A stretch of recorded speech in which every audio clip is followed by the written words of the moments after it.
much. Good afternoon, everybody. My name is Jan Perry, and I am the Interim Executive Director for Shelter Partnership, and I want to thank all of you for joining us today to celebrate the life of an extraordinary woman, Ruth Schwartz. Ruth was born in Chicago, and fortunately, her family came west when she was very, very young. She dedicated her life to public service, and I didn't know a lot of these details, but she worked for the California Coastal Commission and the California Department of Housing and Community Development, and that set the table, or the foundation, for what later she came to bring forth, Shelter Partnership, in 1985 to fight the burgeoning homelessness crisis in Los Angeles. She started a warehouse project in 1989, and since then, this tremendous warehouse has distributed over $250 million worth of non-perishable goods to people who are homeless or living with poverty in Los Angeles County. That's right. Feel free to yell or clap for Ruth. Now, Ruth became the city and the county's leading thought leader on all matters regarding homelessness.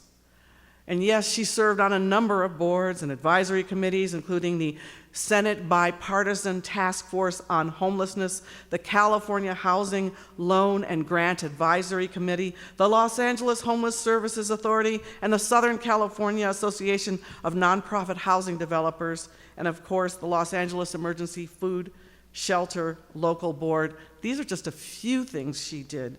She received numerous awards for her work. Many of those awards are out in the foyer, and after the ceremony, the celebration, I invite you to take a minute and look at the photographs and the awards. But she was honored at the Kennedy Center in March 2002 by the National Alliance to End Homelessness. It's pretty big stuff. During the pandemic, Ruth oversaw the distribution of hundreds of thousands of face masks and truckloads of hand sanitizer to unique emergency housing sites launched across the county at parks and at recreation centers and hotel and motel rooms. Her legacy will continue, the work will continue, and she will not be forgotten. Her family is here today, and you will hear from them in just a minute. Her many, many friends are here today and still coming, many colleagues, and all those who joined Ruth Schwartz in the fight against homelessness. And one of those longtime friends and significant friends is someone with whose face you've seen a long time, and you'll know him without even trying. It's Fritz Coleman, and he is a longtime supporter, a longtime master of ceremonies, and a supporter and a friend to Ruth, Fritz Coleman. So let's welcome him, and I turn over the program to him. Okay, hold on a minute. Let her wipe. I don't want you to get sick. Oh, okay. Hold on. All right. Careful. Okay. Thank you so much. You're welcome. Need for you to stay healthy. I will. Okay. All right.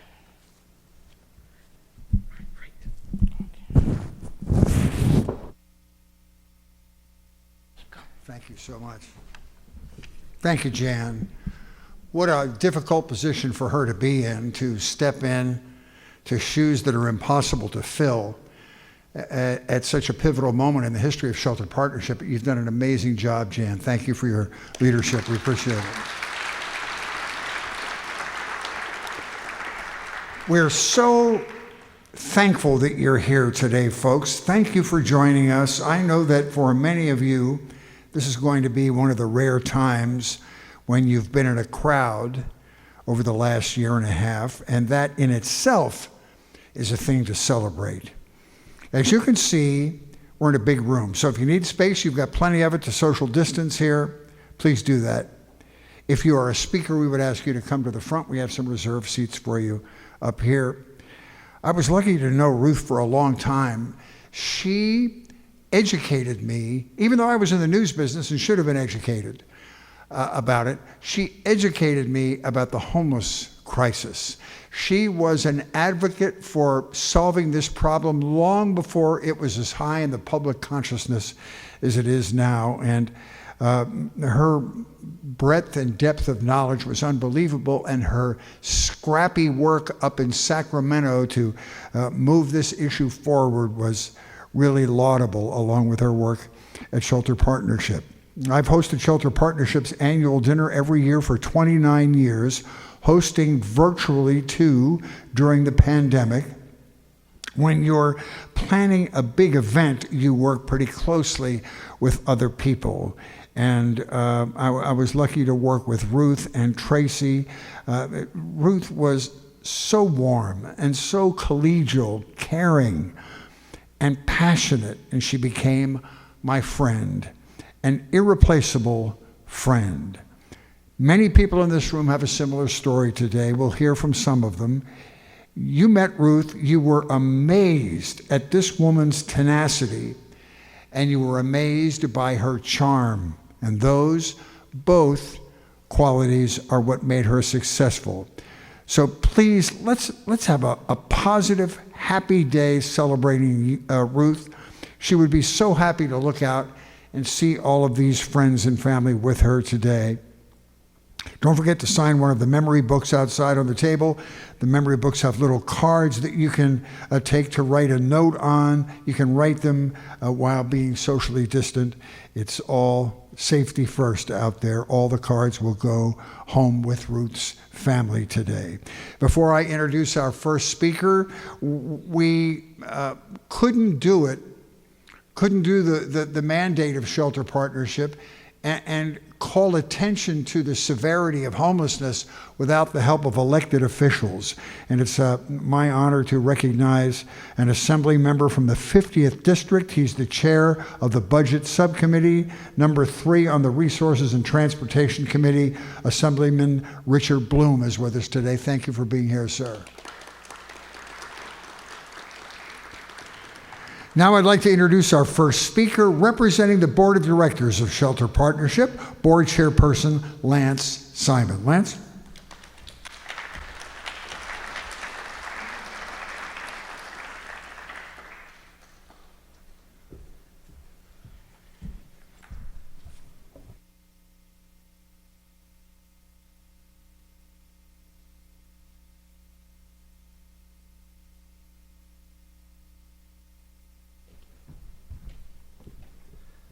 Good afternoon, everyone. Thank you so much for coming, all of the friends and family and public officials.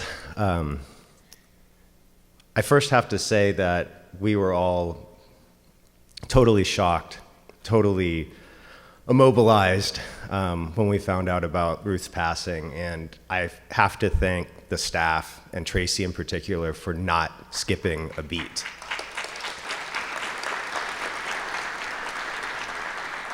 They have been absolutely incredible. The support of the board in a time of unsettlement, we didn't have a plan, I have to admit, and we came up with one, and I'm very confident about the future of Shelter Partnership and taking on Ruth's vision. We're gonna hear a lot of great stories today, so I wanted to keep mine short. I got to be very close with Ruth during COVID because we would meet and I had to sign checks, and she was a little bored, maybe a little lonely, and we had one amazing conversation in the parking lot of a Target that lasted about 2 hours, and it inspired this poem that I wrote about her. Relentless, red tumbleweed wandering through the hallowed halls of Europe. Through your eyes, too busy for that man, sleeping on a beach, seeing humanity. Relentless, red tumbleweed prowling through the city halls. Through your mind, too busy to sleep, helping humanity, lifting you, lifting me, to lift the others. That relentless force, our friend, Ruth Schwartz.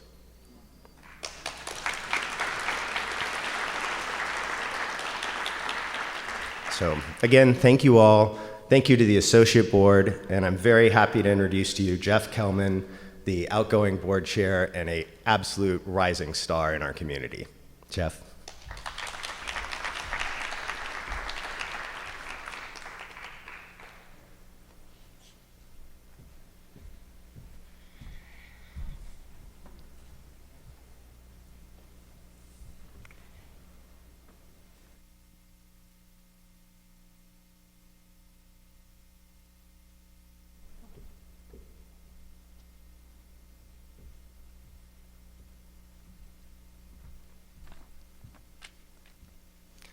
Good afternoon. My name is Jeff Kellman, and for the past 2 years, I served as the chairperson for the Shelter Partnership Young Professionals Associate Board. I want to begin by thanking Ruth's family and the Shelter Partnership family for inviting me to speak. I am honored to be with you all to remember and celebrate the indomitable Ruth Schwartz. I was first introduced to Ruth by my former boss, the late Honorable Harry Pregerson. One evening, about 5 years ago, the judge invited me to attend the Shelter Partnership annual gala. And I figured that the judge was just interested in the cause of solving homelessness. But during that dinner, I realized that it wasn't just homelessness that interested the judge, it was also Ruth. Ruth had these striking qualities that the judge, and I think all of us, so admired. 3 in particular stood out to me as I got to know Ruth over the years. First, Ruth saw people during a time of struggle, and she did not turn away. She showed that there's a difference between looking at someone and truly seeing them.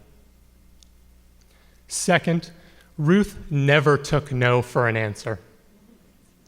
When she decided upon the right course of action, she took it. She made it happen, unwavering in her conviction.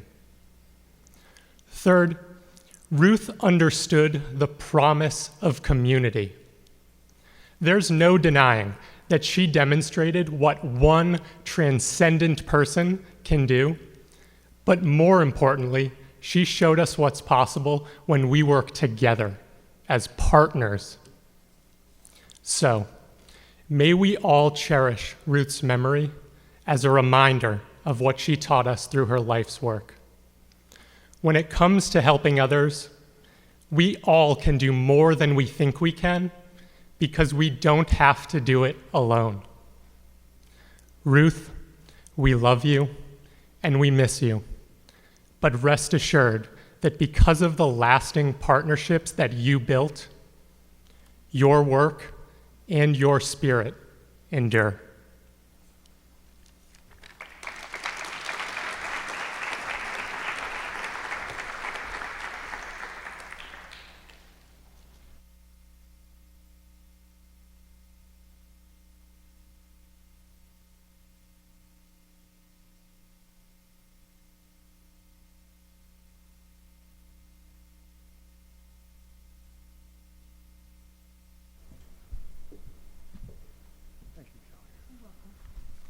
Let's recognize Kelly, our Executive Assistant of Microphone Sterilization.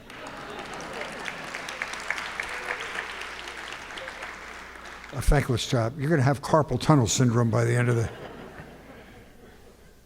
It's my great pleasure to introduce this group of talented musicians. They've worked for our yearly fundraisers before, and they add such a special, classic quality to the event today. The Inner City Youth Orchestra of Los Angeles is the largest majority black orchestra in America. Founded in 2009, ICYOLA is a California 501c3 nonprofit corporation that transforms the lives and minds of young people in inner city Los Angeles through high-quality music education, playing today in their string quartet. Please welcome them.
We're so happy you're here.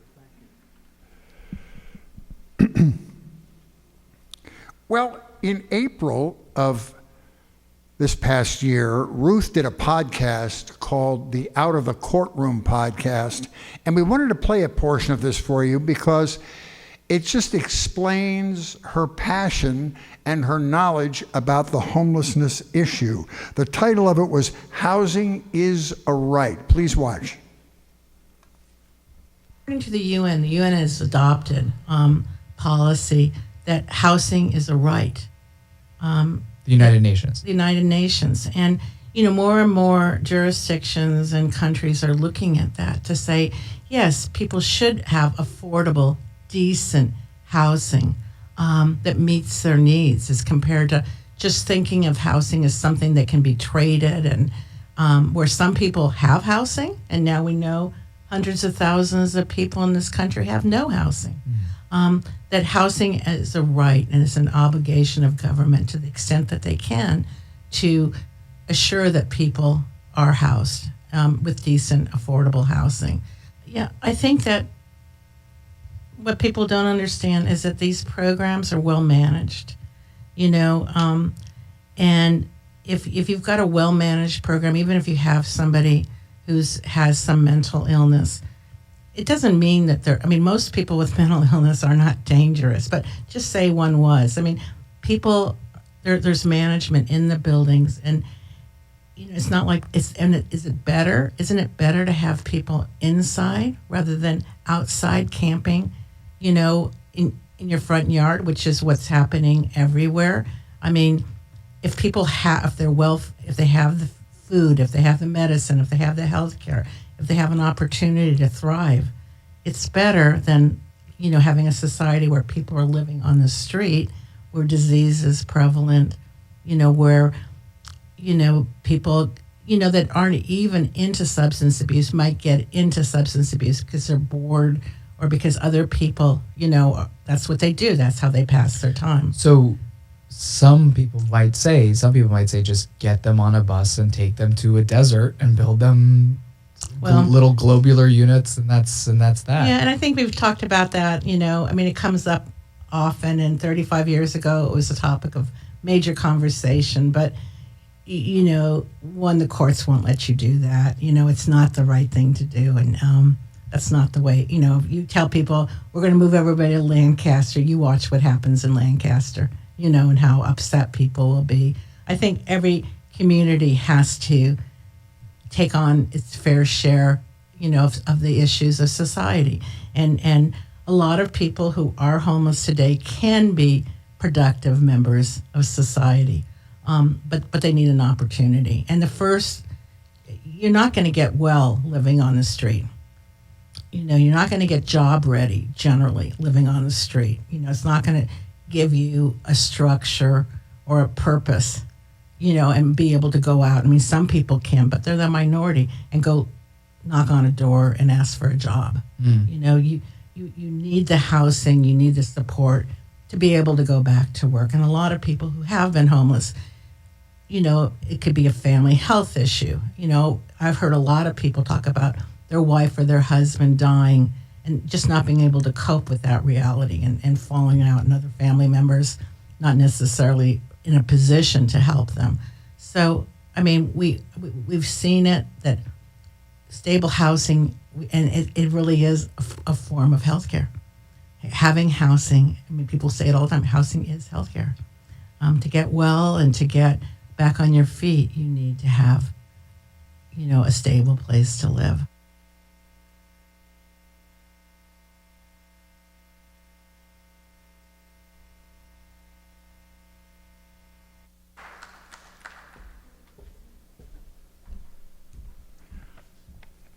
Shelter Partnership started way back in 1985. The organization was Ruth's life's work, but she didn't do it alone. The organization has always been blessed with a supportive group of board of directors members behind Ruth. To speak next, I'd like to welcome Shelter Partnership's first board of directors chairperson, Chair Emeritus Ann Rice Lane.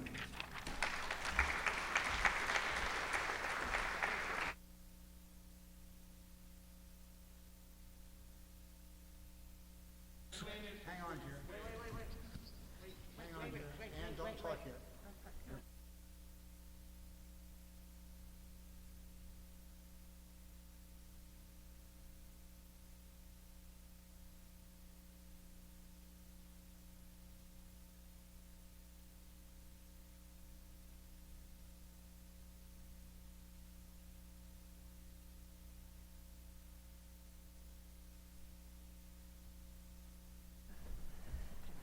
Well, that wasn't a very glorious beginning. I'll try to get organized better.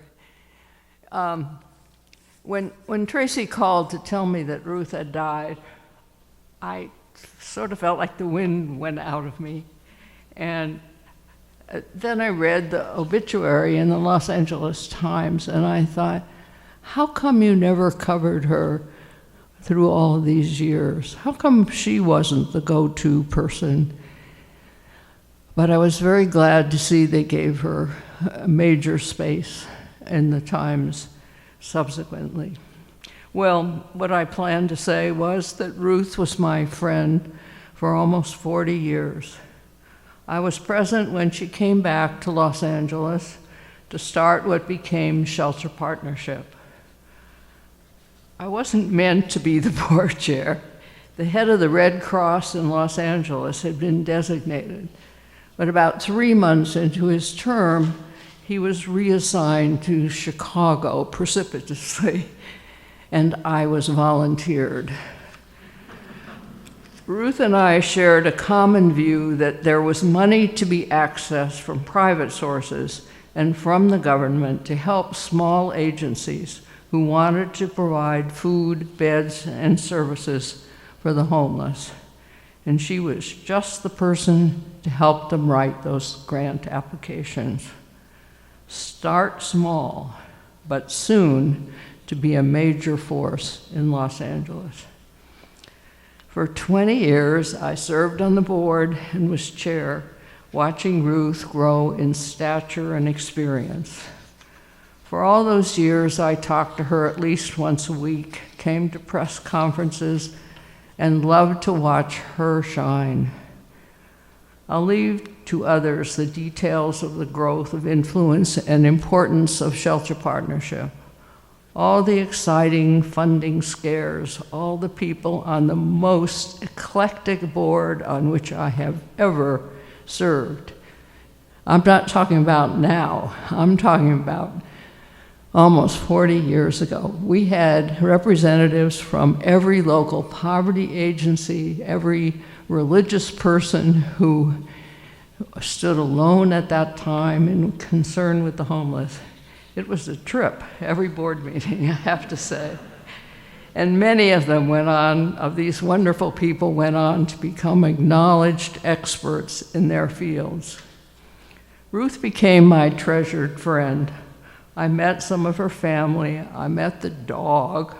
I heard about marriages and babies, of Orthodox Jewish celebrations, and her travels. She came to dinner with the dog and knew my husband and heard about my son, who's knee-deep in homeless issues in the city of Santa Cruz. We met for lunch several times a year, mostly at the Bread Lounge downtown, because I fell in love with their bread and pastries, which we shared. I can't imagine going back without her. Ruth's death blindsided me. We had no chance for preparation. Who will I call now when I read some awful stories about mistreatment of the homeless? Who will update me on who and what is happening in Los Angeles and be calm and hopeful in her response? Thanks, Ruth, for almost 40 years of friendship. I still can't believe you're gone.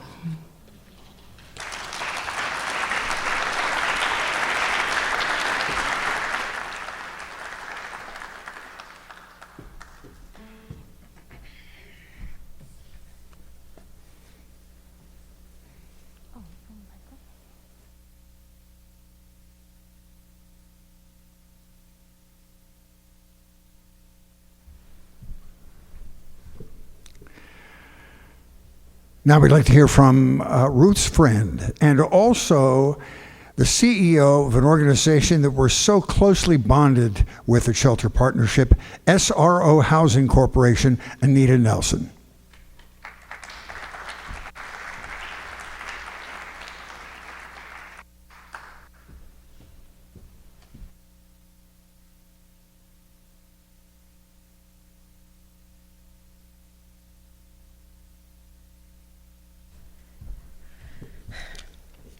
Good afternoon. My name is Anita Nelson, and I'm the CEO of SRO Housing Corporation. It is such an honor to be here to celebrate Ruth. I have had the privilege to work with Ruth for the past 18 years, and what I admired most about her was the fact that she was so passionate about her work with the homeless. Ruth was outspoken and direct. You knew exactly where she stood on issues, and sometimes she would let you know how she felt about you. I clearly remember my first few interactions with her when I arrived at SRO as the new CEO. Ruth would start out and always ask me a ton of questions. And unfortunately, I couldn't answer them because I was a new CEO.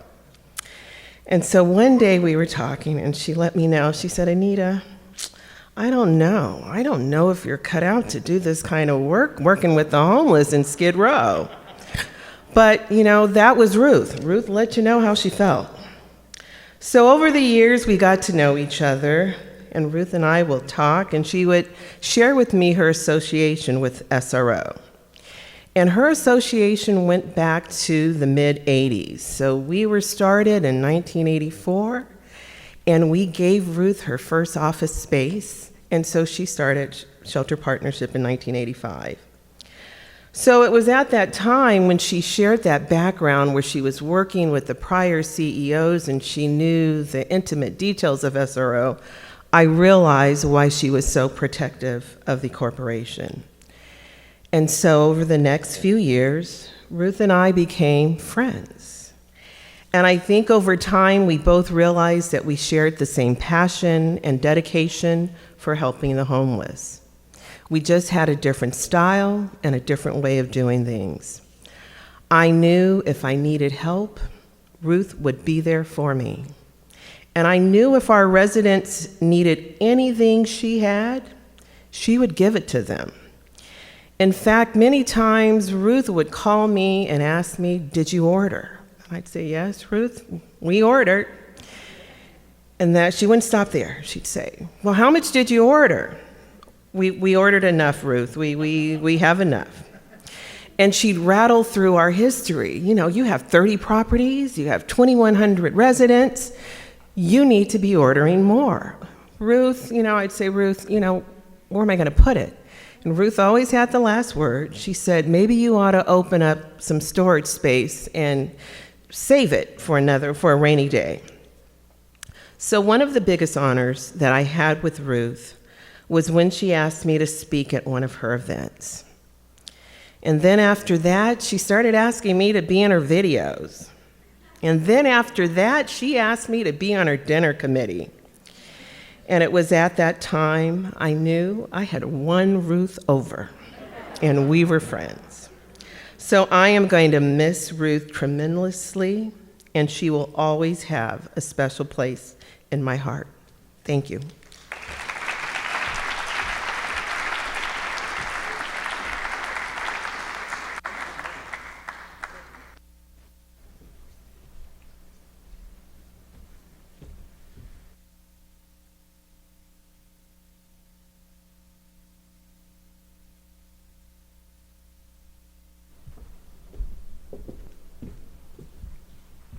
Another great friend of Ruth's. She had so many. This is the CEO of the People's Concern, John Masseri. John?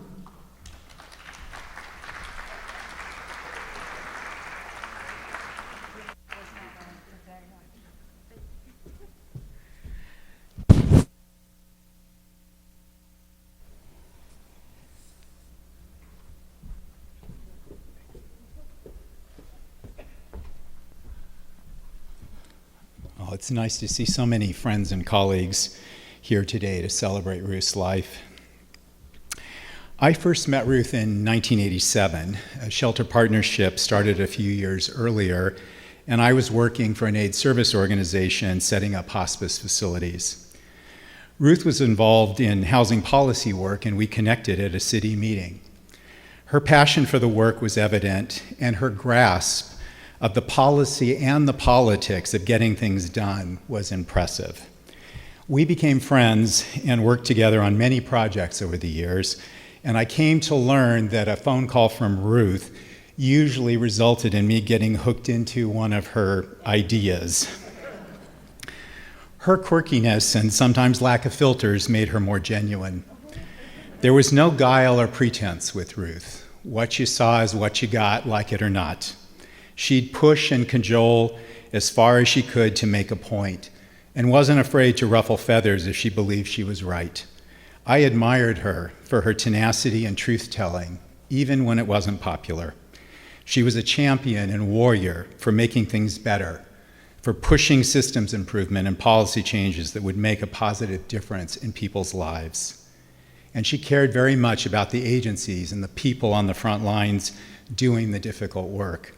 The Resource Bank has supported and continues to support agencies across LA County serving people experiencing homelessness. None of that would have happened without Ruth's vision and her force of will to make it happen. Many years ago in a previous administration, Ruth and I were meeting with the mayor's staff about an issue related to the HOPWA program. The discussion was difficult and it got heated at one point, and I was very frustrated that we weren't making any progress. After a lot of back and forth, I was ready to call it a day, but not Ruth. She turned to me and said, "We can't quit now, we're winning. It was clear to me we weren't winning, but I loved her optimism and her unwavering commitment to fighting the good fight. We left the meeting without getting what we wanted that day, but a few weeks later, the mayor intervened and things turned around. Ruth made sure we won. One of my fondest memories of Ruth was several years ago when we took a road trip to Santa Barbara to tour some of their affordable housing projects.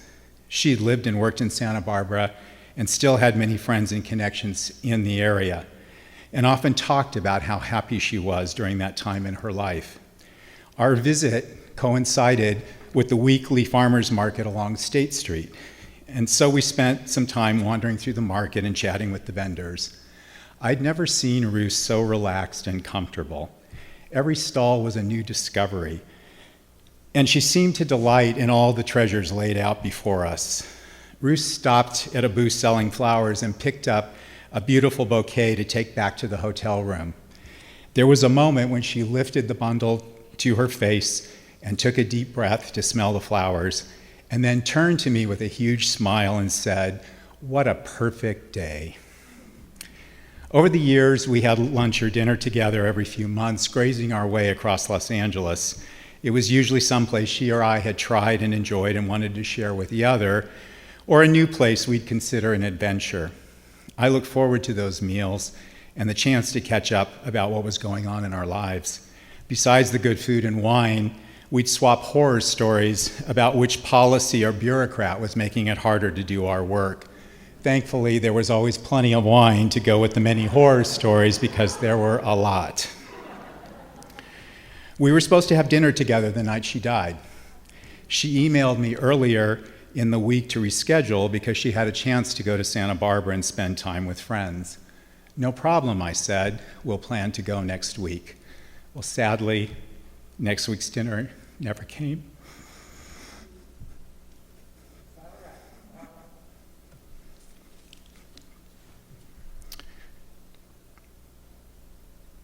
I guess we all wonder what people will say about us when we're gone. All of the speakers today will say many wonderful things about Ruth, and her legacy lives on in the continued work of Shelter Partnership and all the lives she's impacted over the years. What I can say is she was my friend. We laughed and cried together, shared meals, gossiped, problem solved, fantasized about changing the world, and occasionally got stuff done. She was one of a kind, and I was honored to know her. I'm grateful for her friendship and all the contributions she made to our collective work, and I will always remember her as a force for good in an often unkind world. Rest in peace, my friend.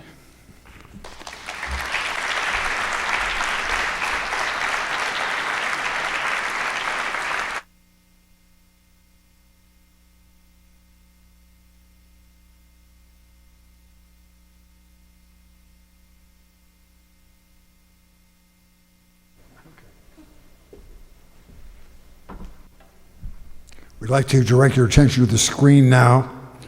We're going to hear from Catherine Barger, who is the county supervisor for the 5th District.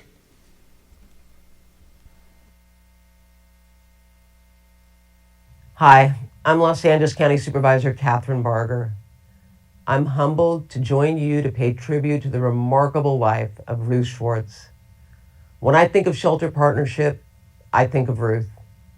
The two are so deeply intertwined because this organization was such a core part of who Ruth was. Ruth moved mountains to provide shelter for the most vulnerable, unhoused residents in Los Angeles County. In my district, she offered invaluable leadership and insight to find solutions for people experiencing homelessness in the Antelope Valley. Her ability to use a tailored approach to each region's need and each person's need were remarkable. She was really a visionary and a powerful advocate. She was never afraid to speak up on behalf of those she sought to serve. Her voice and perspective are already dearly missed. But I know because of her steadfast commitment, her legacy will continue to have an impact on the organization and on our entire region for many years to come.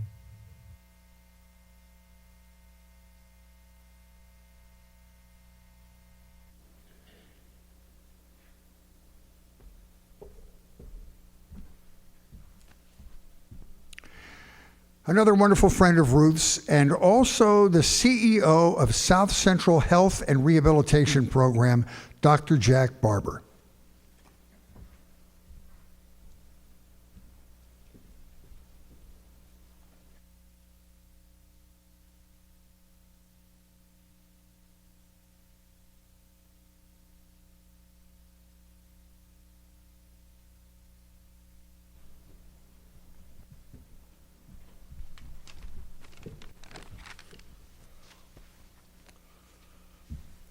Good afternoon.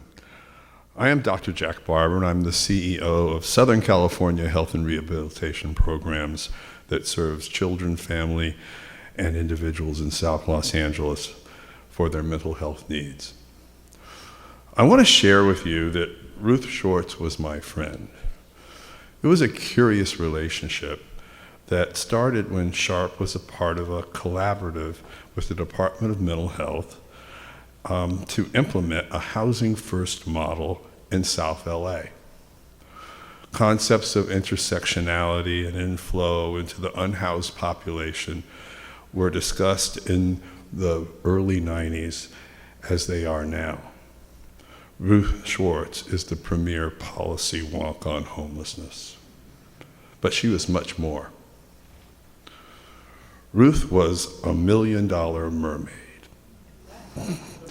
An erstwhile Esther Williams. It was at the Los Angeles Athletic Club that our friendship evolved and was cemented.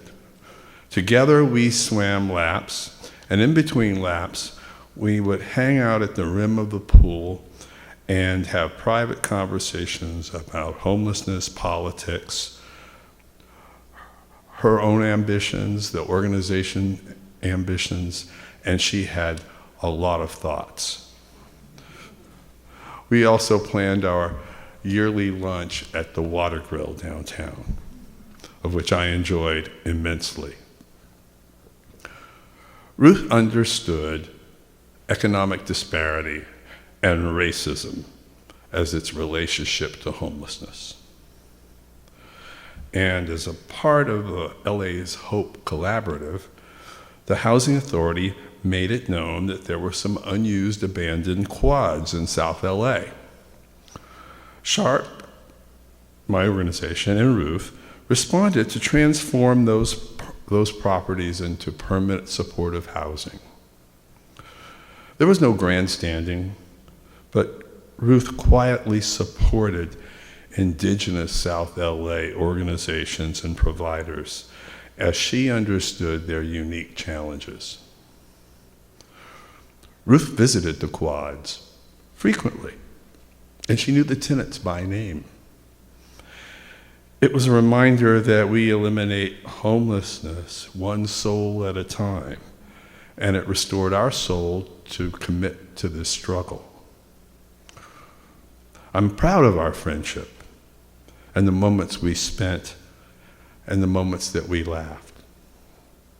Shelter Partnership is Ruth's enduring agency, but Sharp is proud to dedicate the quads where Ruth often visited on West 45th Street to Ruth Schwartz. We'll have a dedication in the near future, and we hope that some of you will be able to attend. Thank you.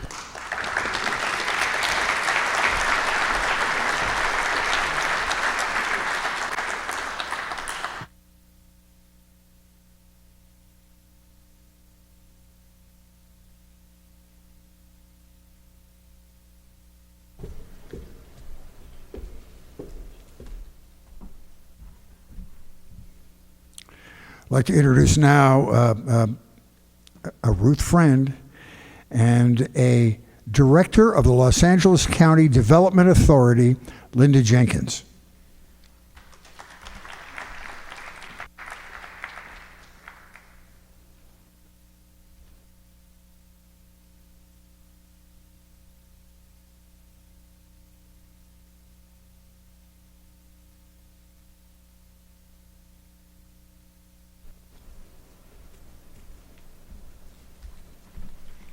Gosh, yeah, I think this is going to be harder than I can imagine. But let's see. Don't know if I can do this. Okay. I'll just not. All right. Good afternoon. My name is Linda Jenkins. I work at the Los Angeles County Development Authority. I am a director in the Community and Economic Development Division. We are also known as LACDA. We've had a long relationship with Ruth and Shelter Partnership, and my experience with Ruth has been in several areas, specifically providing community development block grant funds, also known as CDBG, to support the operations of the Shelter Resource Bank for over 25 years. We worked collectively also with LASA, the city and the county of LA, to help develop the first homeless family solution system, which is now the CES for families. We worked to secure additional funding from First 5 LA Commission to rapidly rehouse families experiencing homelessness. And Ruth and her team provided the LACDA with technical support for many projects that would house families by helping us with RFPs and developing them, or having her staff be part of the RFP review process. She was a solid and dependable partner. Ruth was fearless, fierce, and feisty when it came to her passion to help families in need of housing. This would come forth in discussions with and comments when we had to have discussions around homeless initiatives that were to be funded with Measure H or other funds. She would challenge all of us in government to do better. Ruth was a champion for unhoused families. It was not for herself. It was her mission as the executive director of Shelter Partnership. Ruth was just Ruth. She would speak her mind, and I admired her for it. For me personally, she was a friend and mentor. She would reach out to me by email, call, or text, and I would do the same. In early March 2020, we scheduled to have lunch on March 23rd. Shortly after, we had to cancel due to the public health orders. I reached out to Ruth in April 2020 to find out what additional support Shelter Partnership would need to help our unhoused residents with the use of additional Community Development Block Grant funding. We continued to keep in touch during the busy time in 2020 as both our agencies were deploying assistance to the residents of the county. Then in January 2021, I received a Happy New Year email from Ruth. She had a sense that I may need some help with the Emergency Rental Assistance Program funds that were approved with the Consolidated Appropriations Act on December 27th, 2020. She knew that we were all stretched at the LACDA, and with the tremendous work that we were doing to get the coronavirus relief funds out to tenants, landlords, and businesses, I welcomed her assistance to help us figure things out with this new program before us. I've kept Ruth's text messages and emails. The last text I received from her was on December 30th, 2021, wishing me a Happy New Year in advance. And the last email was February 22nd, 2021, to alert me to new Treasury rules on the program that she was helping me with. She would send me messages here and there, just, articles to read, information. It was my true pleasure to have known Ruth. She had a heart of gold. I still have a hard time believing she is gone. Her presence and life's work are still very present. That's why it's so hard to believe she's not with us. Her mission lives on through Shelter Partnership, the agency that she founded and led for many years. Well done, Ruth. I miss and love you, my friend.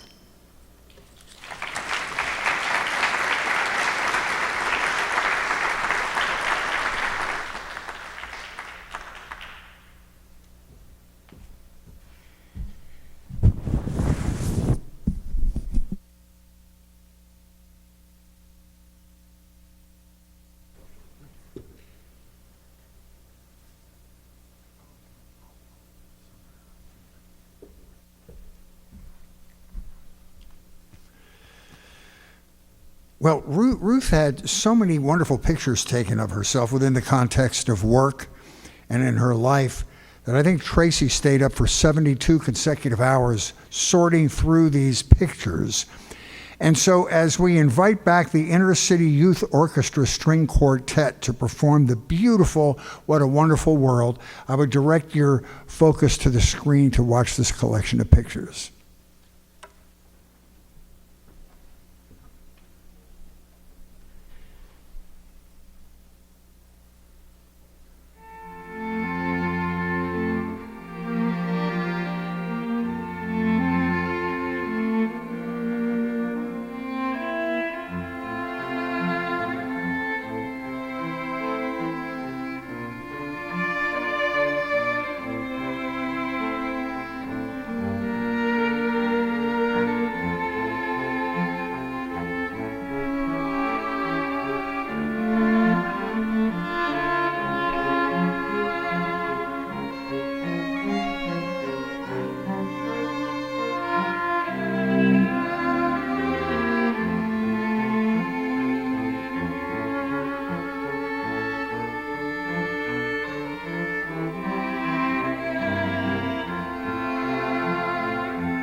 A lot of memories there.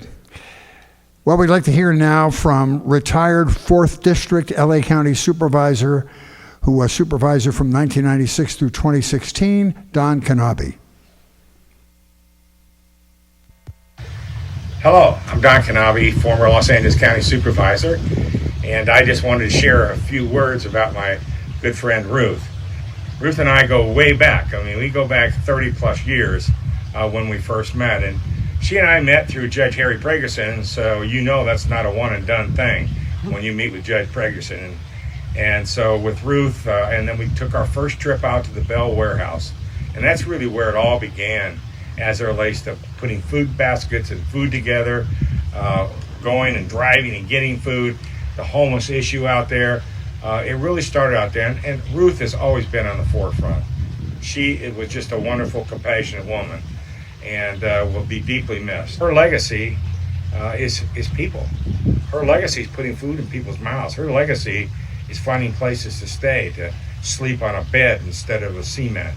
So she will be deeply missed, and that wonderful smile, and she was compassionate, she was caring, she was energetic, but most of all, she was a blessing to all of us. So may you rest in peace, my friend. Take care, and hello to everyone. Enjoy your evening.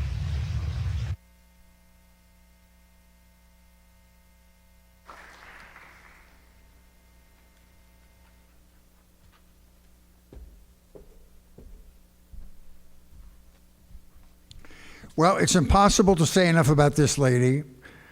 If you put Ruth's passing in the context of the pandemic, you understand the weight that was already on Tracy's shoulders, because we weren't allowed to do our live fundraisers, which are the bread and butter of the organization, yet the need for the services provided by Shelter Partnership were never greater than they were. That was the conundrum during the pandemic. And then with Ruth's passing, she lost a mentor and a friend, and really the webbing, the tent pole of this organization that suddenly fell on Tracy's shoulders. Besides Ruth, there was one other person who really we could thank for the success of this organization over 2 decades. Tracy worked with Ruth as her role as Director of Development at Shelter Partnership, and her many hours during the pandemic and beyond. She's a stand-up comic that I got to work with many times, and now it's my great pleasure to introduce my friend and honestly the backbone of Shelter Partnership for so many years, Tracy Wallace.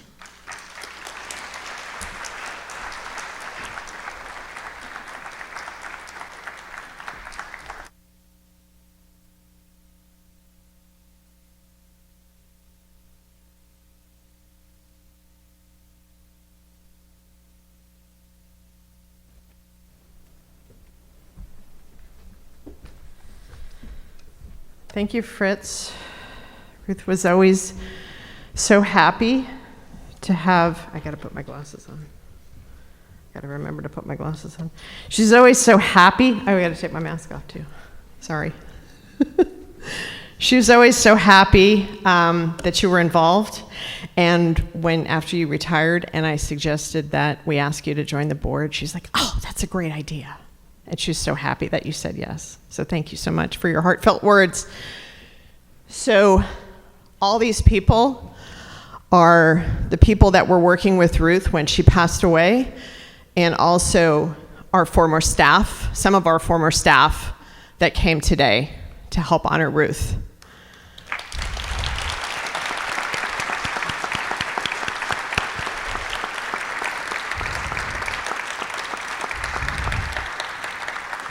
This is a great showing. I think this is great. This is great. So today I'm here to represent Ruth's staff. As you can tell, we've been a very dedicated group. Current and former staff members, including the people behind me. There's others, but not everybody could be here today. And Anthony is in the back room, and he has been in the back of the room, and he has been my right hand through this whole process today. So thank you to Anthony.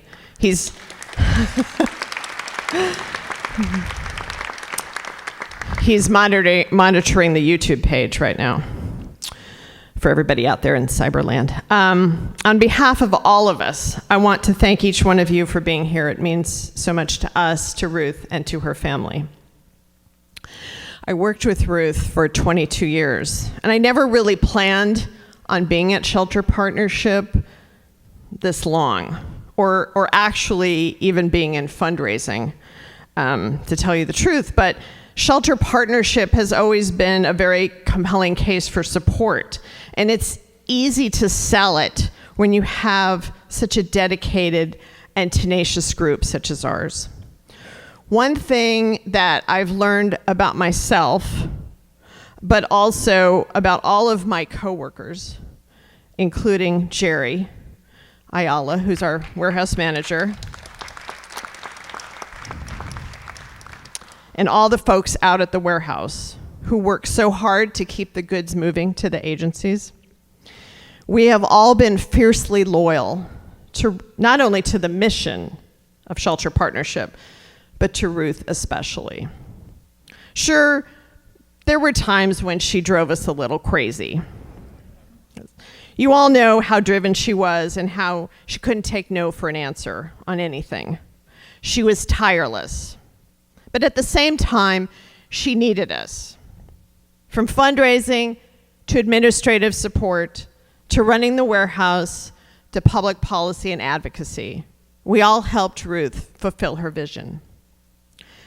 One thing that made Ruth extremely happy, almost giddy to the point of extreme, was, well, when we were all in the office together. For all she knew, we could have been doodling on Post-its. But she loved the activity level of having us all in the office. She would walk down the hall and she would just say, "Isn't this great?" She was just beaming. So the pandemic was really hard on her. I remember sitting with her in March 2020 in our office and telling her that this was really serious and we were going to have to postpone our live event, the upcoming annual dinner.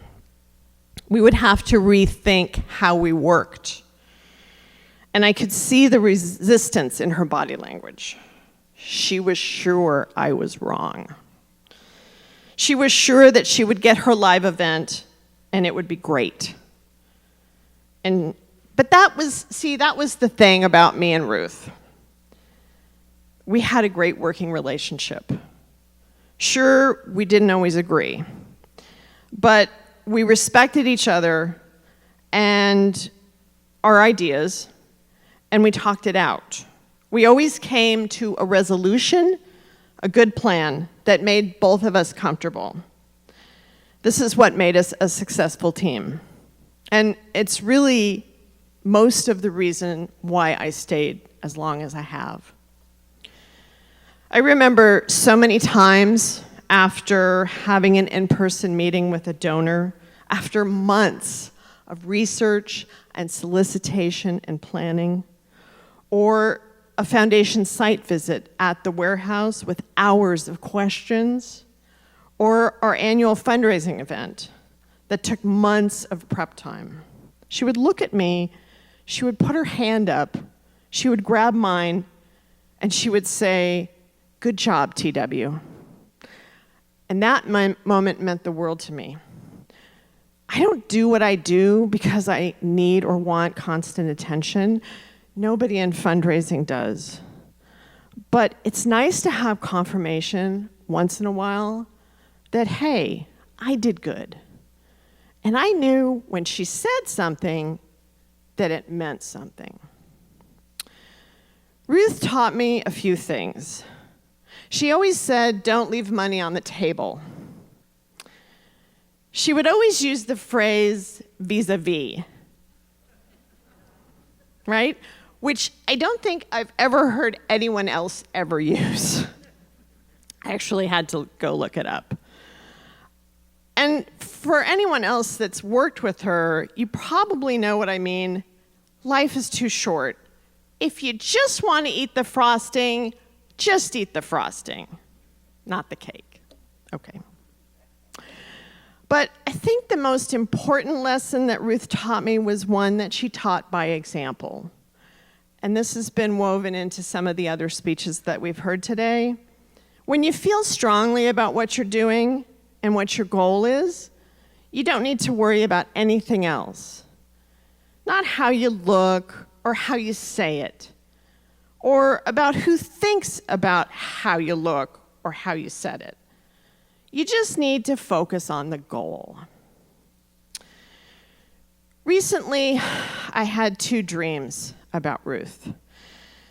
Now, I've never had any dreams about any of my family or very close friends that have passed away. But as someone very wise told me recently, those people didn't know that they were leaving. In one dream, our whole staff was with her, and we were helping her pack. She was moving. We were helping make boxes and pack boxes and stacking boxes and taping boxes, and we were all very sad. She was moving, but she was ecstatic. She was so happy. The other dream I had about her was about a month ago. And she walked into this room where I was, and I saw her. And in my dream, I knew that she had passed away. I went up to her, so excited to see her. She looked great. She looked just like Ruth, right? Wearing the same shirt that I knew. And I said, "Ruth, it's you." And she looked at me sort of bewildered. And then I heard a voice say to her, "It's time to go." Ruth turned to me and she said, "I love you all, and I'm okay." And then she was gone. I woke up with such a deep sense of peace that I've never, ever felt before. When I miss her or I feel down about her being gone from us, I try to hold on to the fact that wherever she is, she loves us all, and she's okay.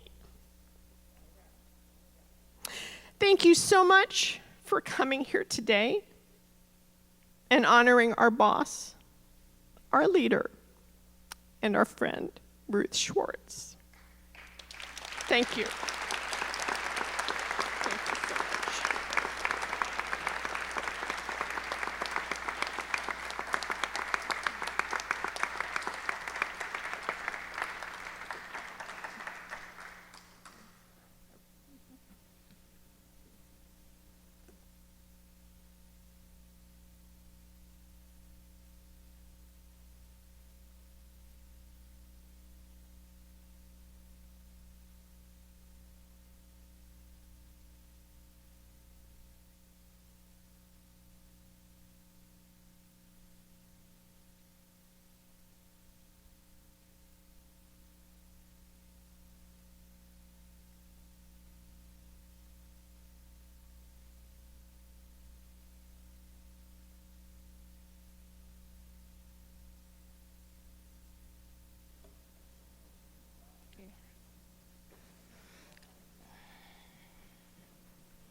Back to the many friends.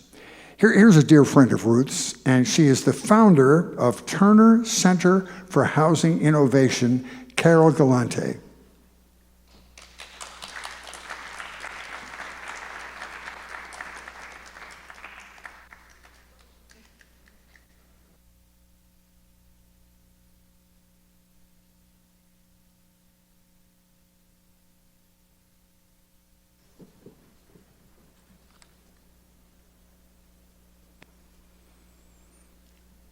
Thank you, Tracy, and thank you for Shelter Partnership team and Ruth's family for bringing us all together, because I think we all really needed this today, so thank you. Ruth was my dear friend for more than 40 years. starting when actually I was a lonely 25-year-old, it's a little hard to believe at the moment, who had just moved to Santa Barbara, just out of graduate school, for my first job, real professional job, and it was the first time that I ever lived alone, believe it or not. I met Ruth. She was working for the Coastal Commission. I was working for the city, and I met her at a professional planning association dinner, because someone in the office said, "Oh, you really have to meet Ruth. You know, you just have to meet Ruth. She's just got a, you know, she's great." And from that moment forward, Ruth took me under her wing. We became fast friends, roommates, and ultimately fellow travelers in housing and other things. And as some of you may know, I was with Ruth when she died on March 26th. And I wanted to take a moment, not really so much to tell you what happened, but just to tell you how she was in her last 24 hours. And how much love I could feel that she felt for all of us, those of you here and many who are not. She was so excited to be taking this trip. We were both fully vaccinated. She called me and said, you know, we got to get out of this place. We got to go do something. You know, as Tracy said, you know, the pandemic was tough. And I first hesitated, you know, I'm still working, you know, and I called her back and I said, I could do it this weekend. So I'm sorry for, I think it was John, who she canceled dinner with, said, this is the only weekend I can do it. And she said, great, let's do it. And she scheduled wine tastings, a kayaking trip, made dinner reservations, made hotel reservations, and her one requirement was that that hotel have a pool. And so Friday was to be our slow entry day. We took a long walk along the waterfront, had a long brunch, came back to sun and swim in the pool. And you know how much Ruth loved swimming. You've already heard that. She had bought new goggles. She was ready to go. And she swam a few laps and got out and said, you know, I just don't feel very well. And then very suddenly, she pretty much collapsed. And I called 911, but and they came quickly, but it was too late. It happened so suddenly, and she was gone. And as I think about all that Ruth has meant to me, and I know to others, there's a couple of things that just stand out and that also came through in that last weekend that I just want to mention. And you've heard probably a lot of this. I know you have already today. But first and foremost, Ruth loved people, and she loved to care for people. More frankly than anybody I think I've ever known. You just felt that nurturing part of her. Her generosity of spirit is truly unparalleled. And that's for family, it's for friends, it's for work colleagues, it's for the unsheltered people on the street who she cared so much about. It's for everyone. And that weekend, I will tell you, I heard so much about all of you, because it was a while before we had one of our trips where we actually spent lots of time to download. But she talked about her nieces and how proud she was of them. She showed me photos of her new grandniece. I saw videos of Desi doing all kinds of, her dog doing all kinds of mischief. I heard about her good friends, Lori and Anthony and their girls, Colette and Peyton. I actually saw on her phone Colette's artwork, and she was so proud of it. And there was so much more ground we covered. She just was in that spirit of talking about all the people that she cared about and all the love that she felt from all of you. And she was clearly also concerned about challenges that people were having in their lives. And she actually talked to somebody on the phone while we were there who had just had surgery, and literally she was, organizing, getting dinner for her when she got back that next weekend. She just clearly treasured all of us, and that spirit went through her entire life, her work life and her personal life. But second, I know that anyone who knows Ruth also knows this. You've heard a lot about her frankness and her bluntness, but really what came through to me through all these years was her incredibly fun-loving and adventuresome spirit. Always eager to explore new places, push the boundaries, to learn and to grow. Now I'm going to go way back in time just for a minute, but she was so much more daring and risk-taking than I ever was. She pushed me to ski down, Black Diamond Mountains at Mammoth that I had no business doing. She had business doing it, but I did not have any business doing that. She rented a VW Bug when we were in Mexico so that we could get out into the interior to go to, at the time, ruins that had really yet to be fully uncovered. And the only way to get there was to rent a car. So she got this old jalopy and we rented it. And then we come back to Isla Mujeres, and Ruth talks to everybody. And she met some local fishermen who agreed to take us out on his little boat and catch us a fresh fish. And I'm thinking, really? He's like, we don't know who this person is. And no, yep, we're going. And we did. And he made us this beautiful meal of fresh cooked fish. I never would have done any of these things if Ruth hadn't dragged me along. So I know I'm not the only one who's gotten caught up in her adventures, both personal and professional. And I think it took both of these attributes, this adventuresome spirit, this never say can't do, never say never, we're going to make it happen, to do all the great work that she did at Shelter Partnership. But it also really took this personal caring for people, her staff, the unsheltered residents. She was passionate about all this, partly because it, I think, brought her joy herself. Like that giving of herself brought her a lot of joy. She told me about actually going to the sites where there had been donated goods. She particularly was telling me about school backpacks at some family shelter, and she was just so excited that Shelter Partnership could provide that for people. And this was her purpose, both the direct service and the harder work of the policy and programmatic work. She was very proud of her team. I want to say that to all of you here. She showed me the video clip of the Shelter Partnership receiving donated goods from the TV set of the what was it called? The Superstore show. Like, I'm sorry, this is an only in LA kind of event that you would see that, but she was showing me, that video clip. Yet she also was really concerned about the stress that the pandemic and the doubling of the donated goods to Shelter Partnership was having on the team. And she told me she actually went out to the resource bank on a regular basis.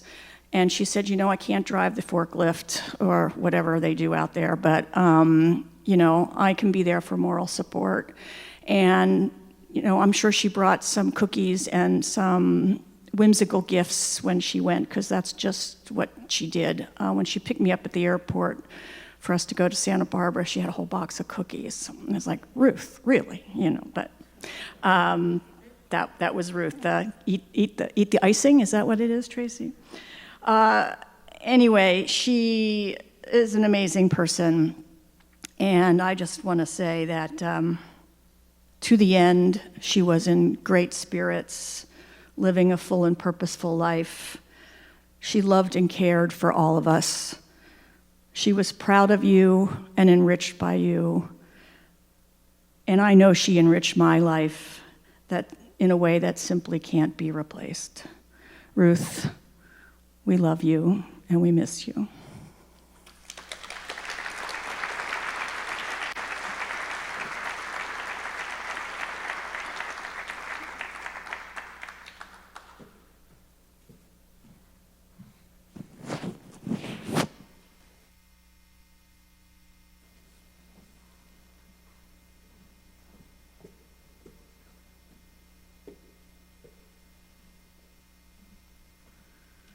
Marlene Singer was a dear friend and colleague of Ruth's, and we have a video message from Marlene. Hello, I am Marlene Singer. I'm honored to be here with you this afternoon to share some reflections on behalf of the celebration of life for my dear friend Ruth. I first met Ruth in 1987. It was at a function in the backyard of the Gramercy Place Family Shelter, where I was then the director. Instantly, we developed a lifetime friendship. I will always be grateful for our camaraderie and support we provided for one another. And like so many of you, we'll miss her unique presence. Ruth formed relationships with homeless men and women who took up residency on bus benches and other places where Ruth found them, proceeding to place many in temporary and permanent housing. I saw her in action, and I saw how much changing one life meant to her. She made a remarkable difference in the lives she touched, whether it was on the street, alliances in the field, or the friendships she forged. I know there are many, many people here today who started as colleagues with Ruth and became enduring friends with her. We were fortunate to have her as a friend.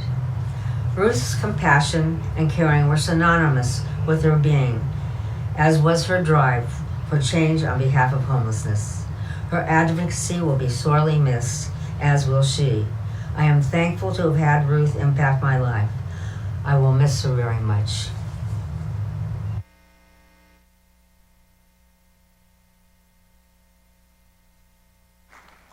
The city council person from the 10th district of the city of Los Angeles is Mark Ridley Thomas. Here is Mr. Thomas with a message.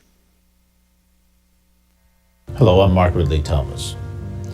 I'm honored to join Shelter Partnership's memorial celebration in honor of the one and only Ruth Schwartz, a true leader in what I call the Army for Good.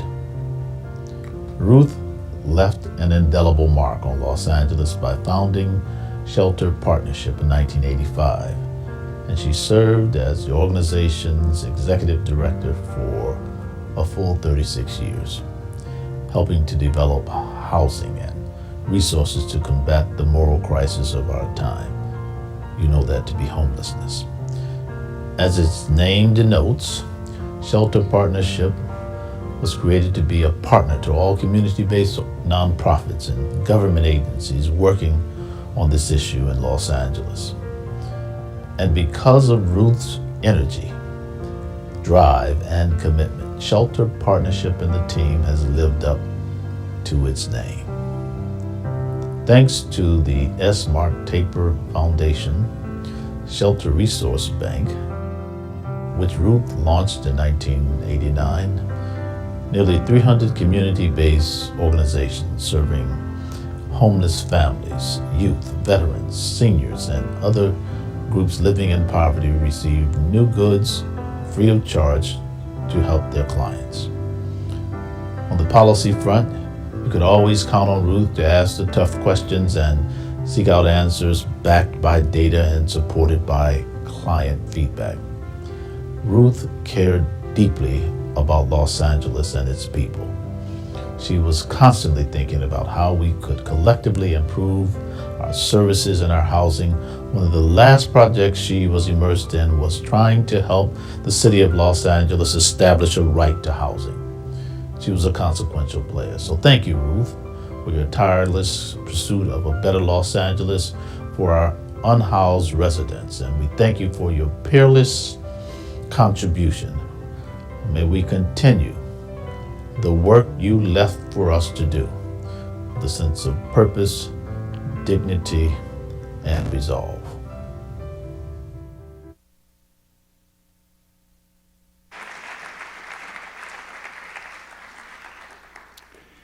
And now we'd like to hear from a very close family friend, Lori Batt. Lori?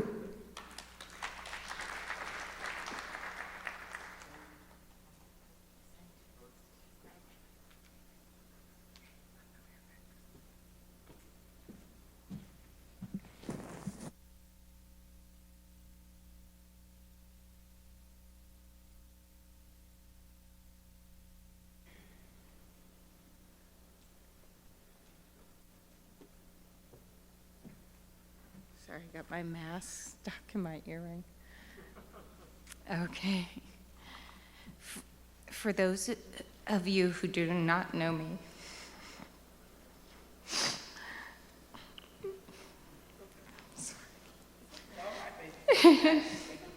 my name is Lori, and I wanted to share with you my story of Ruth and how we met and how she became in our life. We first met Ruth. She was our neighbor in Silver Lake. Her house was directly behind ours. I would often meet her in the alley as she was coming to and from work. As she was running late, she would smile and wave. I remember once my car was blocking hers. She came to the door. She asked me to move because she had a big meeting. I asked with who she was meeting. She said the mayor. I asked if I could correct the buttons on her shirt. They were a bit off. Ruth fashion. We had our connection. I knew I met a very special woman, a woman who cared more about other people than herself, whose mission was to help everyone she'd met. Over time, our friendship grew to weekly dinners, coffees, late-night conversations. Many of you know her deep love for dogs. She was particularly fond of mine, Roscoe. I will tell you a funny story. She would always have Roscoe to her house for visits, take him on walks. We went out of town, he would stay with her. She spoiled him rotten, and he loved her. They had this routine. She would yell out her front window, and he would run to see her. One day we came home, and the glass was broken. We found a mess and assumed we'd been robbed. We called the police, who came out and analyzed the scene. After a while, it was obvious what happened. Ruth came home from work, yelled out to Roscoe, who busted through the glass to get to her. At that point, we decided to share custody of Roscoe. Ruth had won our hearts and Roscoe. There was no going back. When we moved to Eagle Rock to start our family, we kept up with her almost weekly dinners at our house. When I became pregnant with our children, Ruth was the first one to visit me and hold our girls after my husband, Anthony. She was no longer a friend, she was family. Her name changed from Ruth to Aunt Ruth. I could go on about how she attended most birthday parties and non-Jewish holidays with us, and even went to Christmas Eve Mass and slept over to be there when the girls opened their presents. We went on weekend trips and actually got her to try camping. She meant so much to us. She loved babysitting for us, and the girls loved it. She would read to them, and importantly, she would have them read to her. She was always there. She was such a great listener. I can still hear her saying, uh-huh, uh-huh. She would always have such great insight and feedback. I told her she could have been a psychiatrist. She agreed, of course. I felt honored and special knowing Ruth. I felt chosen by this amazing, smart, kind woman with a zest for life and a humble spirit who adopted us as her second family. I loved to cook for her, buy her presents. She did so much for everyone else in LA. I felt like the secret caretaker for one of the most caring women I have known. My daughter Peyton once asked if she could call her grandma. I told Ruth, Ruth said, sure, but I prefer Aunt because it makes me feel younger. She took Peyton to work a few times where Peyton would play office. Ruth said Peyton would sit in another office and would keep calling Ruth at her desk, asking her to come with her staff for a meeting. At the third meeting request, Ruth told her to get busy and do her job. She would take Colette to Japantown for noodles, buy her stuffed animals. Colette volunteered a few times at the warehouse sorting clothes. She shared her love of reading and local politics with the girls. Ruth was probably the most influential available person in their lives outside of me and my husband.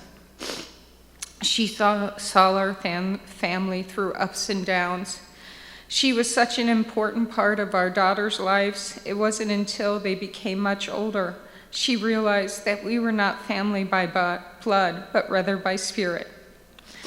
The day before Ruth passed, she was on her vacation in Santa Barbara. She called to check in on me. Our family had a lot of stuff going on. She told me she had some thoughts she wanted to share with me when she got back. I never got to hear what she was thinking. I know it would have been right on the money, smart, well thought out, and compassionate. I want to thank Debbie and Emily and Gabrielle for sharing their amazing sister and aunt with me. Words can't express the loss we feel, the loss we have all had. I can just say we were blessed by knowing her.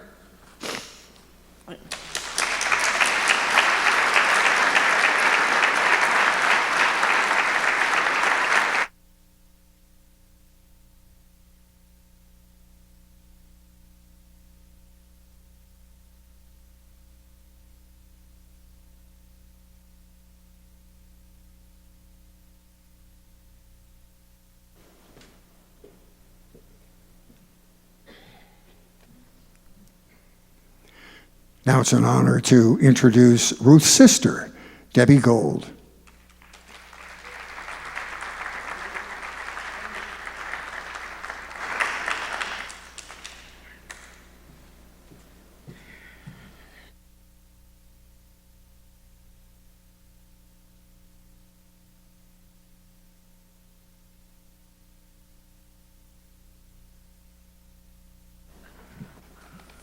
Hello, everybody. My name is Debbie Gold, and Ruth Schwartz. What? Oh, okay. A little slow there. Ruth Schwartz was my sister and my friend. Lance, the chairman of the board of Shelter Partnership, wrote a sympathy card to my family, and in it he said, Ruth was our North Star. Well, Ruth was our family's North Star as well. Ruth, or Cookie, as I'm the only one that still calls her Cookie, was named so because when she was a toddler, and I guess as an adult too, as one of the speakers mentioned, she loved cookies. And she ate a lot of them, and her cousin Jerry, who was maybe 1 or 2 years older, called her Cookie, and the name stuck. Cookie was the oldest of 4 children. She was the one my parents turned to and leaned on. My dad was very ill when we were children. So my mom decided to send us off to Chicago, Harlan and I, where we lived with my Aunt Phyllis, her sister, and Uncle Howie and family. My eldest brother, Joel, was at Stanford University at the time, and he was busy. My sister was at school, but she was living at home, and she was the one that had all the responsibility to help my mom, and my dad relied on her for everything then and in future.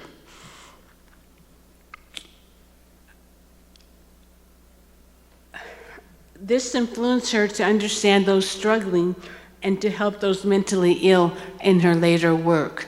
My mom also influenced her. My mom was big on charity, and she volunteered at Camarillo State Hospital with emotionally ill children. She also translated books into Braille for her, so Cookie was influenced to work in the public sector as well by her. Cookie was my role model. I admired her so for her great work at fighting homelessness. Dr. Seuss wrote, "You have brains in your head, you have feet in your shoes, you can steer yourself in any direction you choose." At age 14, Cookie knew what she wanted to do, and that was to fight homelessness. When I spoke to her, however, we didn't talk about homelessness a lot. She was my sister. We talked about family, friends, dogs, politics, food, and the like. She would give me advice about raising Emily and Gabrielle. And even though she didn't have any children of her own, her advice was often very sage. It made me think, wow, what a smart sister I have. I remember we went to Mammoth. She took me to Mammoth with the girls, and we stopped at a bakery. And the girls wanted to wait outside, and I, being an overprotective mom, said no, even though I could still see them from the inside of the bakery. Cookie said, "Debbie, you're being ridiculous." And I guess I was a little overprotective, huh, Gabrielle and Emily? Cookie was a mentor to Gabrielle and Emily. She was a driving force in their life from the day they were born to the day she passed. Cookie expanded their world. She took them on vacations and learning experiences when they were young and kept on throughout her life. But she didn't only influence them, she influenced and was a presence in the lives of her nieces, Rachel, Eliana, and Adina, and in the lives of her nephews, Daniel and David. She was good with children. I think she was good with all people as well. Her life gave us a lifetime of lessons. She was compassionate. She was the one I turned to when something bothered me. And after listening to her, I felt that everything was going to be all right. Cookie got things done. She was a problem solver. I remember when my family suffered financial pressure because of COVID, she insisted that I make out a financial plan. And with her help, I did. And I felt that everything was going to be okay. Cookie taught us about friendship. She was a loyal friend to me and her friends. She was always there for us. She would listen, give advice, sometimes, and would always check up on us. The times that my husband Paul was in the hospital, she would call constantly, asking how he was and how we were holding up. 3 weeks ago, my husband went to the hospital again and is now in rehab for his injury. And it was Cookie I wanted to call. Cookie was there for her loved ones. Cookie also taught us to be passionate. She was extremely passionate about her work fighting homelessness. She was passionate. I can see better, good. She was passionate about exploring new ideas and had many hobbies, such as raising dogs, gardening, knitting, kayaking, reading, cooking, and traveling. My sister died too soon, but she was not afraid of dying. I remember the day before my mother-in-law Goldie died, she came over to help us. And Goldie was there, and Paul was there, and I was there. And afterwards, she took a walk by the beach, and she said, "I'm not afraid of dying anymore," as she wrote in her journal. Cookie was young at heart and young in years when she passed. But as one of the smartest men, Abraham Lincoln, said, "In the end, it's not the years in your life that count, it's the life in your years." Cookie taught us about living life to its fullest. My sister lived life with purpose, passion, and empathy. As another intelligent man, Albert Einstein, said, "Only a life lived for others is a life worthwhile." Indeed, Cookie lived life for others and was my North Star. I forgot to say something when I was talking about kids. She adored Anthony's and Laurie's kids, Colette and Peyton. She would talk about them all the time, and they enriched her life tremendously. Thank you.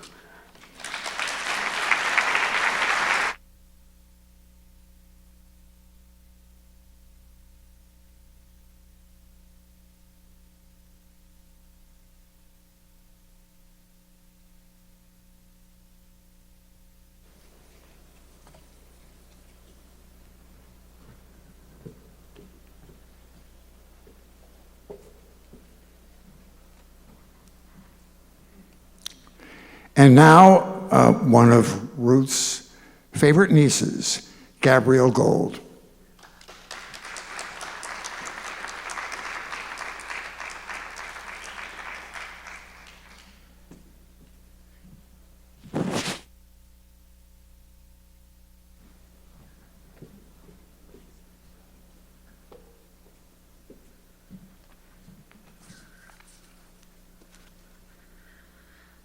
Hi, everyone. Thank you for being here, first of all, to celebrate my aunt. It means the world to us.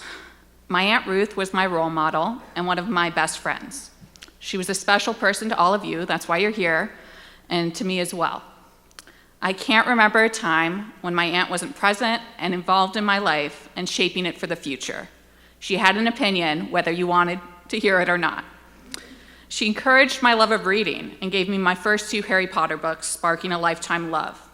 She took me to Sacramento, Santa Barbara, San Francisco, Chicago, Washington, D.C., New York, Boston, and Vancouver, sparking a love of travel. Some of those trips were where she was honored, such as the Kennedy Center, when she enrolled me in a Smithsonian camp, So You Want to Become President, while she attended a national homelessness conference. I was in 4th grade, and I did want to become president. She took me to Georgetown University's campus, sparking my college admissions obsession, and introducing me to my eventual alma mater. She even moved me in when my mom broke her ankle and was unable to travel.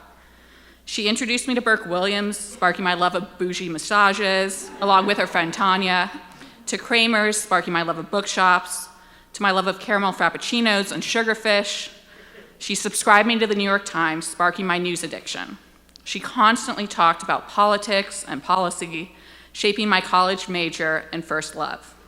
She shaped my love of Barbara and wine tasting. She took me swimming, encouraged me to join the swim team. She shaped my world and how I thought, how I still think.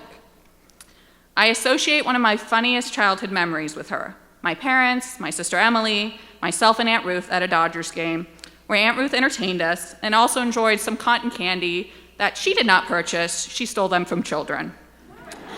That's how she was, not the stealing from children part, but she ate up life. She could be vacationing with her niece while simultaneously trying to save Section 8 vouchers. I remember this very clearly. I was about 10 years old. She lived life fully right up until the end. We all know how passionate my aunt was about helping the homeless and how she was willing to speak truth to power to stand up for what she believed. Whether it was Andrew Cuomo in his role at HUD, or someone at LASA or HUD, or even the mayor, Auntie Ruth wasn't afraid to advocate. She did show at Shelter Partnership, at her work at the state with Christine, and at the Coastal Commission. She advocated for her family as well. Auntie Ruth cared and saw limitless potential in her nieces and nephews. She showed her love through caring about what was going on in our lives, taking us to sporting events, museums, Hawaii with my sister Emily, and by buying great baby and children clothes for her 11 great nieces and nephews, and how she loved to find great baby clothes. She was the one who kept in touch with various cousins in Chicago, Arizona, and Santa Barbara. She was the keeper of the family lore and would always have a story about how her, my mom, my Uncle Harlan, and Uncle Joel grew up. She made a point to visit her Uncle Howie and Aunt Phyllis in Phoenix and show how grateful she was. She had an endless amount of love. She, along with my parents, showed me what being a good friend was. checking in and being there for someone through thick and thin, and celebrating them and the people they loved in their lives. I've met many of her friends and many of their family members as they welcomed Aunt Ruth in their lives, and she knew what was going on with them right up until the end. She would tell me about their kids, about their marriages, about how she wanted to help them. She knew people. Besides her family, she impacted and cared about many children, from Colette and Peyton to the Renahans, to Christina, to Aaron, to nearby neighbors, to the people she helped. My aunt was incredible in the work she did. You all know this. The scale of what the warehouse has been able to do is extraordinary. The subtle and loud ways her public policy work has shaped the conversation in LA City and LA County is momentous. She was never a braggart about herself. She bragged about what her employees and volunteers and board members were able to do for the mission. My Aunt Ruth gave so much of her life to her work, but was so much more than her work. She lived life and cherished every moment. She got a puppy at 71 years old. That tells you a lot. She didn't always train the puppy, but she got the puppy. She was a fierce friend. She was fun. She was really funny. She was a lover and admirer of her Aunt Phyllis's handmade jewelry pieces. She loved Art Deco and walking tours. She lives behind the hundreds of nonfiction and fiction books she treasured. She loved caramel sea salt ice cream, sunflowers, the Hollywood Bowl, Joni Mitchell, Joan Baez, Pink Martini. She liked exploring LA, even into her 60s and 70s, finding new pockets she hadn't realized, particularly with her friend Akashika. She was an avid swimmer and traveler. She used to love to run and cycle across Santa Barbara when she lived there. She was a champion Los Olivos wine taster, introducing countless to the areas and helping their business. She loved to knit and bestowed many a cowl that people did not want. She was a great cat and dog mom, showering Sadie, Roscoe, Bella, Inky, and Desi, among others, with love and affection. There are two more stories that stick out to me. One is one I've been told that when Auntie Ruth was a little girl, she tried to convince my Uncle Joel that he could fly. I think she might have encouraged him to fly off a roof, which wasn't a great idea. But that was Auntie Ruth. She was fearless, and in turn, she became fearless herself, always pushing people to do their best. When I was a little girl, she was the one my parents turned to for their first time out of the house. She was the one chosen to babysit me. Now, I think she tried to entertain me. There was a dog. She was exhausted. She wanted me to go to sleep, but I would not. She eventually fell asleep and woke up to me staring at her very intensely as a child with a sense of awe. And that's how I interpret it. I'm in awe at what my aunt was able to do in her life, and I still look at her with that sense of wonder.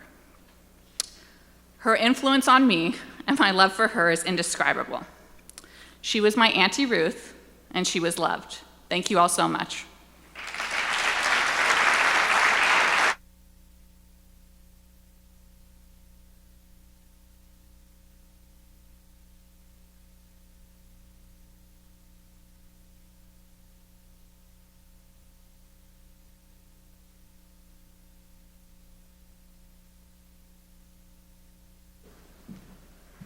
Gabrielle, that was chock full of so many great images of this woman and really fleshed out her humanity to us. It was wonderful.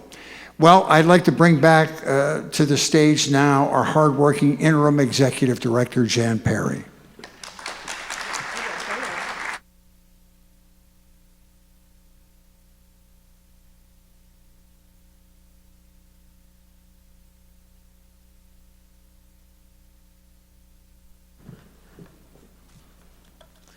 Thank you especially to Debbie and Gabrielle for those wonderful comments, and to her beloved neighbors and the children. They were just really very, very moving. I'm going to make a few closing remarks, and then Fritz is going to come back up and tell you what's next. But what I'd like to say is this.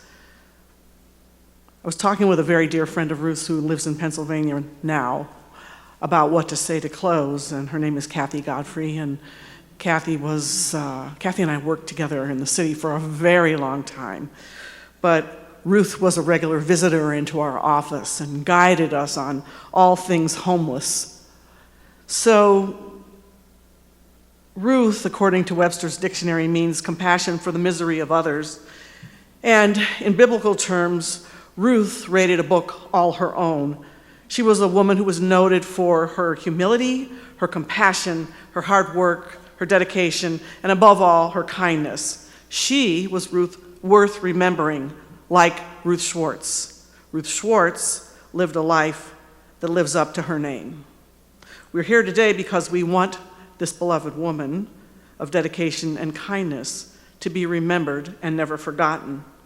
As a former city council person, I knew this kindness and dedication firsthand, and I often and regularly sought Ruth's help to understand the issues surrounding homelessness, and her wise advice was invaluable. Her willingness to share all that she knew helped me draft better policies and intelligent strategies for unhoused individuals and their loved ones. And I think we're here joined today by someone who Ruth helped me to know better, Senior Lead Officer Dion Joseph, who was one of your past honorees, and his wife is here with him because we were able to do outreach to people directly on the street for years at night to get people off the street and into immediate housing situations. But it was Ruth's passion for helping those who needed help. She was the one to get us to extend kindness to those who needed it, and it was a great gift that she had. She understood the plight of people who were unhoused better than anyone, and she was always willing to work with anyone who would listen and learn behind the scenes, not on the grandstand, to make things happen for those who were less fortunate. She would share her knowledge in a manner that was extremely generous and non-judgmental. She stored hygiene kits, new socks, underwear, and other resources for people in her car, and she'd often stop to engage with people to see if there was something they needed or to guide them on how to access services. She demonstrated patience in dealing with everybody, from elected officials seeking advice to people who were unhoused, needing to share their stories with her. So in establishing Shelter Partnership, Ruth Schwartz strengthened the capacity of hundreds of local agencies serving people who are homeless in the county of Los Angeles much more effectively. No matter what dust up in our city was riveting all of us, whether it was the funeral of Michael Jackson at Staples, whether it was civil unrest, whether it was massive fires or sports playoffs, Ruth was always close at hand to remind all of us about the needs of people who are homeless in this city and county. Her integrity made Shelter Partnership one of the highest rated agencies in California, and it has maintained that status over the years. No small accomplishment. Thank you, Ruth Schwartz. The city and the county of Los Angeles could not have asked for a better advocate. Not only was Ruth a tremendous leader, but she was a great friend, kind, unassuming, and a very good listener. So for all of you here today, to all the staff of Shelter Partnership, past and present, to the board of directors and the associate board of directors, past and present, to all the volunteers, the colleagues, and of course, the beloved family, all of you. And friends, let's just say a thank you for Ruth Schwartz, and thank you for sharing your family member with all of us for as long as you did and you will continue to do. And thanks to all of you for recognizing the great value of Ruth, one of the most influential women of her time, the absolute best of what Los Angeles had to offer, both personally and professionally.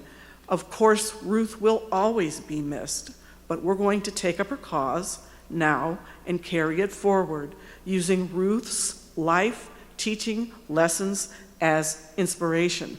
This task is great. The challenge of moving forward in this cause is considerable. Ruth did it very, very well. She set an extraordinary example. But we will move forward in her name and say, well done. Thank you, Ruth Schwartz. Let's give her a hand.